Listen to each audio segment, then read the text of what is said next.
Bonjour. Vous voulez savoir comment passer d'un taux d'évolution à un coefficient multiplicateur ou inversement? Très bien. Alors, tout d'abord, je vais répondre à deux questions. Qu'est-ce que c'est qu'un taux d'évolution? Et qu'est-ce que c'est qu'un coefficient multiplicateur? Alors, un taux d'évolution, c'est un nombre en pourcentage.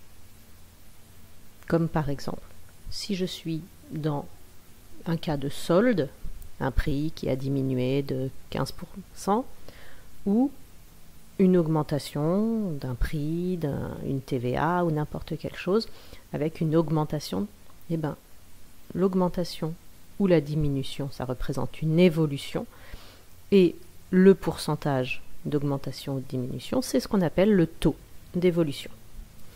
Un coefficient multiplicateur, maintenant, c'est le nombre par lequel je multiplie la valeur de départ pour obtenir la valeur d'arrivée, tout simplement. Alors maintenant, on va essayer de passer de l'un à l'autre. Premier petit exemple. Par quel coefficient faut-il multiplier une quantité pour obtenir sa valeur après une augmentation de 30%? Donc ici, on cherche le coefficient multiplicateur, nous avons une augmentation et nous avons un taux d'évolution de 30%. Alors ici, tout simplement, mon nombre de base, c'est 1. D'accord? Je pars toujours de mon nombre de base qui est 1.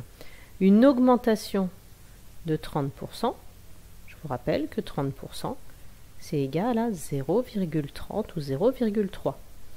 Donc, puisque c'est une augmentation, j'ai mis un plus. Ici, mon coefficient multiplicateur, il va donc être égal à 1 plus mon 0,3, c'est-à-dire 1,3. Il suffira donc de multiplier mon prix de départ par 1,3 pour obtenir mon prix d'arrivée. Qu'est-ce que j'aurais fait si c'était une diminution de 30%? Si ça avait été une diminution, cette fois-ci, mon coefficient multiplicateur, j'aurais marqué 1 moins 0,3 et ça m'aurait donné 0,7. Ça, c'était dans le cas d'une diminution. Dans ce cas-là, je suis en dessous de 1. Passons maintenant à l'autre partie, c'est-à-dire j'ai une quantité qui a été multipliée par un nombre, le coefficient multiplicateur, d'accord? Donc ici, je sais que mon coefficient multiplicateur est de 1,20, et on me demande de trouver le taux d'évolution, ou encore de traduire l'évolution en pourcentage. Ici, je remarque que mon nombre est plus grand que 1. C'est 1 plus 0,20. 1, c'est mon nombre de base, plus 0,20, ça correspond à mon augmentation. Et ceci se traduit par plus 20%. Voilà mon taux. Si j'avais eu cette fois-ci un coefficient multiplicateur de 0,85, par exemple, j'aurais donc un coefficient multiplicateur ici de 0,85. 0,85, c'est 1 auquel on a enlevé 0,15.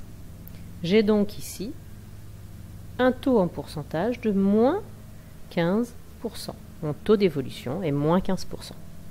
Voilà, j'espère que vous avez compris. À bientôt. Merci. Au revoir.